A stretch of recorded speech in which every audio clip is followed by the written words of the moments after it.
Welcome everyone, this is Ryan from RVBs and Friends, and for this video I had an interesting idea for a support character. Other than a healer, I haven't really played a support character, so I wanted to come up with a cool idea that has a lot of flavor in and out of combat, where everything fits thematically across all the decisions made.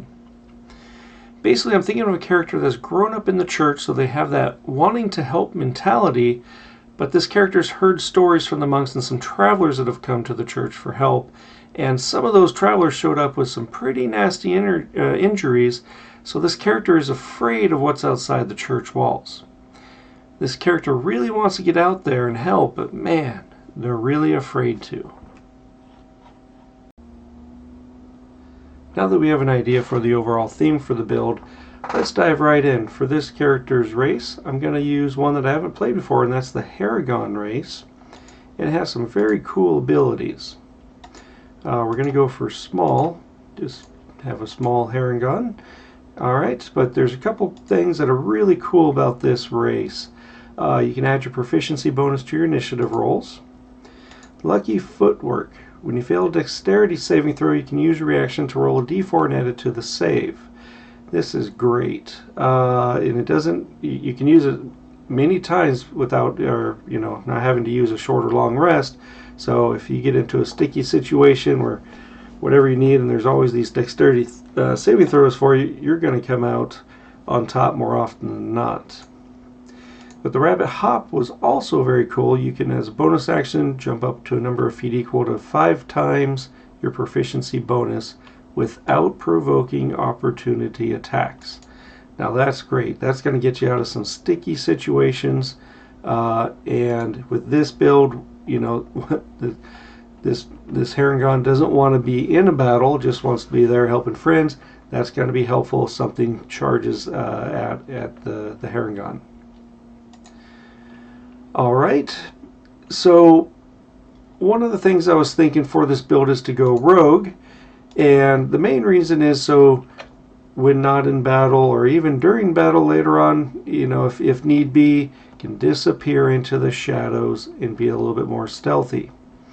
So because of that, we're going to take the stealth proficiency here, and just because it's a Haragon, we're going to take acrobatics, get a little bit more bouncy, if you will, able to bounce off the walls a little bit easier, but also some support rolls here. So investigation to help the team find some stuff that they might be looking for, and also some persuasion, so to be able to talk to maybe some shop owners or get some information.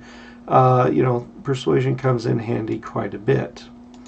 And for the expertise, we're going to take stealth, again, to give it that little extra bonus, and acrobatics because, well, gonna be jumping around a lot. Alright, so with the ability scores, I'm going to go with point buy, because this is a small Haragon and a rogue. Our dump stat is going to be strength.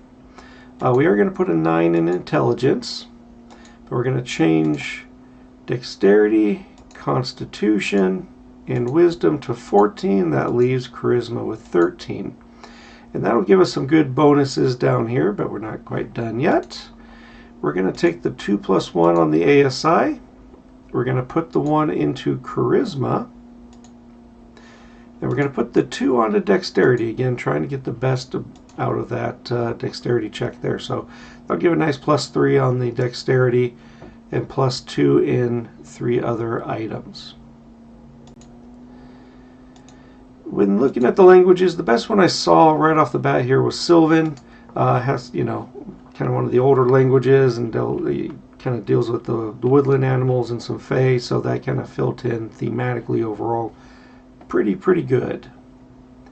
And then for their background, going with Acolyte. Now, this character's gonna be pretty much growing up in the church. It'll help with the overall backstory as they studied at church, or at the church, and they've known the safety of the church wall, so that they get nervous going outside, being out in the world, and they definitely don't want to get into battles if they can help it. So that background into the church is got to play nicely into this character here. And we got a couple languages we got to choose. So I was choosing Elvish, and I was just going to choose the Celestial for second language. And that's the high points of level 1. I'm going to skip some of the other ones just for the sake of time. But yep, we'll be moving on to level 2 next. For level 2, we're going to take another level in Rogue. This is going to give us Cunning Action, which is primarily what we're going to use it for, is to take the hide action on your bonus action. So that's a good ability for our character here. And then for level 3, we're going to take another level in Rogue. That's to get to the archetype. So one of the most powerful archetypes in my mind for Rogue is the Arcane Trickster, because it gives this character ability for spells. And there's some pretty potent spells that we want to get to. So we want to take Mage Hand, an amazing spell that you should always get if you can. And it actually comes in handy later on for our build. Minor Illusion. Now this one for me is one of my favorite spells, especially for a rogue. You can throw up a wall and hide behind it, so you know, someone shooting an arrow at you has disadvantage. They can't really see you that well. Or if you're trying to escape somebody and you run around a corner, you can throw up like a false door or something. You can be in a dungeon and extend a wall out so you can't be seen, but you're looking around it. So many possibilities. And then of course we need to take a damage focused cantrip, so we're going to take Toll the Dead. This one's great, especially if you have an enemy that's been hurt. It's normally 1d8 necrotic damage, but if they've already taken damage, missing any of its hit points, they'll take 1d12 or d12, 4d12, whatever level you're at later on. So this is a great spell. It's one of my favorites as well. Alright, so being the support role, we got to take a couple other spells out there. So we're going to take False Life. I mean, if you need a little bit extra help and hit points to help save some other friends later on as well, well, boost yourself so you can help save others, you can. Featherfall, definitely a plus. If your team's falling, you want to be able to help them out with not falling anymore and slowly come down to the bottom. And then Find Familiar. So Find Familiar is great, especially for things later on that we'll talk about, but so many different possibilities, role-playing possibilities, in-battle possibilities, just a great spell to have in general. Alright, so for our 4th level, we're actually going to change things up and go a little bit different here. We're going to add another class, and we're going to go Bard. Now I know what you're thinking, and you're probably thinking, okay, well, he's going to go for a skill monkey, and that's not the whole point of this build. It's actually, some skills are going to come in handy, but mostly it's going to be for the spells. And another feature here I'll show you in a second, the Bardic Inspiration, right? So we want to be able to give that D6, inspire someone to give them a little bit extra on their option of what they want to use it for. That's going to come in handy, works out great. We are going to get a proficiency, and we're going to take medicine, so help out, makes our life and the team's lives a lot easier. Now the cool thing I was thinking about this for the Harengon is that there's a musical instrument in here called the hand drum. Now with this build, I'd probably talk to my DM and say, can I have it as a foot drum instead? Put it on the ground, and he's gonna to use his foot to make the music. I thought that added a cool little flair to the overall character. Now as for spells, there's a couple in here that are going to be really, really handy for us. So we're going to take the light spell here. And the cool thing about it, this is it doesn't use concentration, so you can cast it on an object that someone can carry around, and you can use other spells as well. So this one's pretty good. A lot of characters, D&D characters are built. They have dark vision. They can see, in the dark, but not everybody. So be helpful to the team to have some extra light on hand and let them get through and, be a good hand there, or help there. The other one I'm going to take is Vicious Mockery. Now this one's good. It's not going for the damage here, right? It's a D4. It's not going to do a lot of damage.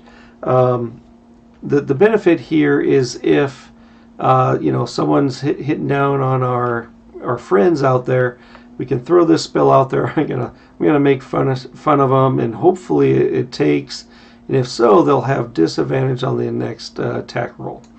So that's a very good benefit to have, and it plays well right into our theme. Does a little bit of damage too.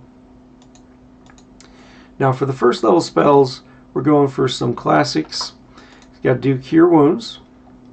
We're going to do Detect Magic. That's come in handy quite a bit. We're going to do Healing Word, healing from a distance. We're going to take Identify, always a fan favorite. Now the cool thing with Cure Wounds is it is a touch spell. So when you're, in battle, this character is not going to want to run out there and touch somebody and say, hey, you're healed. So that's where the Find Familiar comes in from the Arcane Trickster. So what will happen is I can send my familiar out, and that familiar can touch my friend and heal them from a distance. I think it's something like 100 feet or something like that the familiar can go out to. So really good synergistic vibes here, right? So, the Arcane Trickster, these spells here, starting to blend. You can see somewhat happening here, right? Mage Hand's also good. If you have a potion or something, you can send Mage Hand out there to give it to somebody. So we're really becoming our team's friend here, helping out. So starting to come together now. Alright, so for level 5 we're going to take another level into Bard. And the main thing that's going to give us is the Song of Rest. Basically, as people are using hit dice in a short rest, they're going to spend 1 or more hit dice. Each of those creatures that are doing that will gain an extra 1d6 hit points. So that's a pretty good additional set of hit points recovered and a great ability. So that's why we're going level 2 here, but we also do get an extra spell. So we're going to take the spell called Longstrider. Now this spell is really good, especially in some battle situations as well. But you touch a creature and they get 10 feet extra speed until the end of the hour. So good spell, helps out with the overall build of this character. And I'm liking it so far. I'm having fun with this one. Alright, so far so good for this character. But this character is a religious person. They decided to go back and do some more study with the church. So we're going to take a level cleric now, and it fits thematically with the overall build perfectly. This person's still scared of going into battle, but they found their calling. They really want to help their adventuring friends out. So let's add in Cleric. And with Cleric, there's a bunch of different divine domains. The real easy one to pick would be Life Domain. That obviously gives them a lot of benefits to your healing spells and some other benefits. But as I was thinking about it, I'm going to go with the Twilight Domain. Now there's a couple reasons for this. One of them is pretty cool here, the Eyes of the Night, right? It gives me dark vision out to 300 feet. But right here, I can give a couple of the characters or people on my team dark vision as well. So my wisdom modifier is 2. I can give 2 people dark vision for up to an hour. That's great. I don't need to. I have the light cantrip, but I don't need to use it if I only have 2 friends that can't see in the dark. So another cool little benefit. Also, Vigilant Blessing here. As an action, I can touch a creature, including myself, to give advantage on the next initiative rolls. You feel something's coming up, say, hey, I want my my paladin, going into a dungeon that's known to have some undead. I'm going to give my paladin that little advantage. So that's a great little blessing there. We also get some spells. Fairy Fire, an amazing spell. You cast it, and if the creatures, I think it's dexterity. If they fail their dexterity, if they fail that check, then they're outlined in color, blue, green, or violet, and basically that gives you advantage on if an attacker can see it. So if it sticks, it works. Your friends are going to be able to see them a lot clearer, and they're going to have advantage on their attacks. That has turned the tide many a times. And then Sleep, another great spell. Sometimes it's hard for it to work, but if it does, putting some to sleep works great. And we're going to get options for some other spells as well. So we're going to go with Spare the Dying, always a good spell, right? We stabilize someone. We're going to go with Mending and Resistance. Right, Mending, you can help fix people's stuff, always a good thing. And Resistance, touch one willing creature. Before the spell ends, the target can roll d4 and add the number rolled to their saving throw of their choice. So you could turn the tide of that item that's being thrown against them.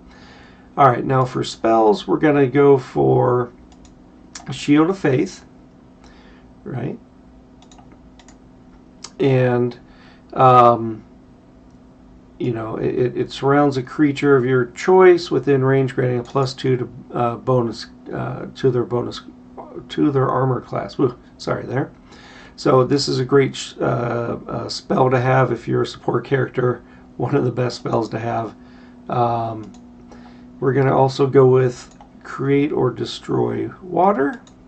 So if our team's getting thirsty, we can create some water, or if we're in a bad spot, maybe we can destroy some water. And then we're going to go for some protection from good and evil. Just a nice rounding spell there. And so those are very handy spells. Again, I could have gone for some damage spells here, but Guiding Bolt's always one of my favorite cleric spells. It does quite a bit of damage, but this is a support character trying to stay out of the way of the battle. You start throwing some big spells around, the bad guys are going to come out and find you. So so far this is turning out to be good. It does look a little weird taking two multi-classes, having 3 classes altogether, but overall, thinking about the character, it works out really well in the background.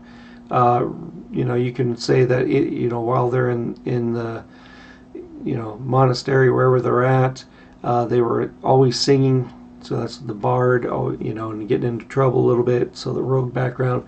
So far, I think that all 3 of these classes here are working very well together and coming together very well. So that brings us to our last level. There are a lot of different directions that can be taken on this one.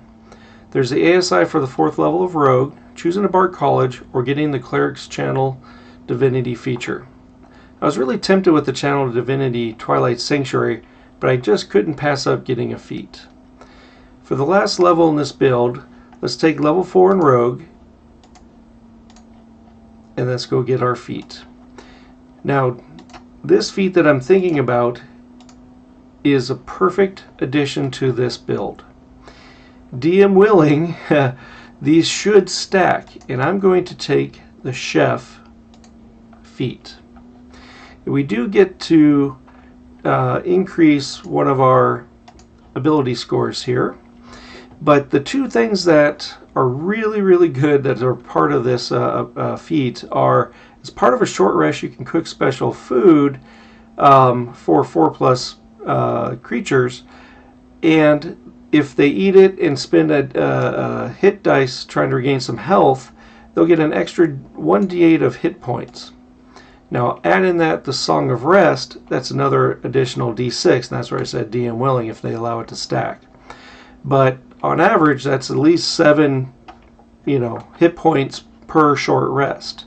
So that's really a great advantage to our character here, right? I always picture this as kind of like a Julia Childs kind of a build where they're making food and talking to everybody about how they're preparing the food, and that would go great for the bard, right? They're using their Song of Rest, trying to teach them how to cook, and then part of the chef ability, they get the extra hit points here as well. You can also, the other ability here is with 1 hour work or when you finish a long rest, you can cook up a number of treats equal to your proficiency bonus. These treats last 8 hours after being made, and any creature that eats them gain temporary hit points equal to your proficiency bonus. Another great ability for this character. Alright, well, let's take a look at our build here. So this build has a ton of features that I'm enjoying and was having fun putting together as I was building it. So let's just kind of dive right in here. So we've got Eyes of Night, sharing out the dark vision with 2 willing creatures. We've got Vigilant Blessing, right? We can touch someone, including myself, give them advantage on the their next initiative roll. We got 2 Bardic Inspiration. Everybody can use those from time to time. Those are great. One that I really like, especially goes really thematically well with this build, is the Rabbit Hop. As a bonus action, you can jump 15 feet without provoking opportunity attacks. That'll get you out some close scrapes there. Another one that I really like is this Lucky Footwork, right? So if you fail a dexterity savings throw, you can roll a d4 and add it to the save. Right? You can do this on each of your turns if needed, so this comes in really handy, probably quite a bit. And then our feat, we have Chef. We cook some treats. We got 3 here that we can give to the team and give them some temporary hit points. But we can also, short or long rest, cook some meals for them. They can get that D8 of hit points plus the Song of Rest for an additional D6. So those stack very well. Going over to the spell side of things, we've got quite a bit of spells that'll help out the team as well, right? So we've got Light in case people can't see in the dark. We can light up an object. We've got Mage Hand, always important to have around if you're a wizard. Or in this case a rogue. We have Mending, help people fix things, arrows, clothes, whatnot, armor. Minor Illusions, one of my favorites, an all-time best in my mind. We've got Resistance, another great spell here that you can add to savings throw, a d4 there. Spare the Dying to help people out. Toll the Dead for some damage. Probably be using Vicious Mockery quite a bit though, because this one has that disadvantage on the next attack roll. So that one really probably be spamming that because we're really trying to help out the team the most here. And so we've got some other spells out there. Create or Destroy Water, who's not ever thirsty. Cure Wounds, Detect Magic, Fairy Fire. Love that spell. Featherfall. Boy, I used that way too many times, to be honest with you. Find Familiar, kind of talked about that earlier. Healing Word, probably one of the best healing spells in the game. Identify, Long Strider, Magic Missile, not really a support character item, but we gotta have to take it. Protection from Evil and Good, Shield of Faith, and Sleep. So these are all really good spells to have to help out the team. Well everyone, I hope you liked my build. As I was building out this character, I was having fun thinking of all the ways to help out others. I gotta tell you, this is definitely a build I would love to play. I think the overall theme of a skittish character that wants to help out, but stay way out of the way would be great fun. Even in non-combat situations, I'd play this character as if they're scared of everyone and everything. I think for me, the role-playing aspect of this character would be a blast to play. One thing I was trying to think of was where to go after level 7. I was thinking probably more levels in Bard, but more levels in Cleric would be pretty good as well. I guess it would depend on what the party needed. After all, this build is here to make the party great. Well, that's it for now. I hope you enjoyed watching this build. If you liked what you saw, hit that like and subscribe button and check out the rest of the content on the site. I hope you have a great day, everybody. Enjoy.